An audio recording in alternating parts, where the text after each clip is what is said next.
So all the corals and rocks, all of them are artificial only. So those are fibers only. Because if we have a real coral, it's hard to maintain. Also, real corals only grow 1.3 inch in 1 year. And it's very heavy, so it can collapse the aquarium if we have a real one. Si Shena, nasa si Shena. Ba't dito nakikita ko siya? Ayun, ayun, ayun. Oh, ano si Shena? Dito ka.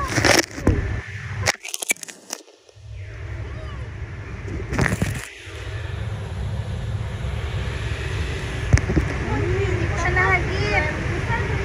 So again, we have a bow-mouth guitarfish. Ayan, yun ang ganda. Ano siya? Bow-mouth guitarfish. Bowmouth.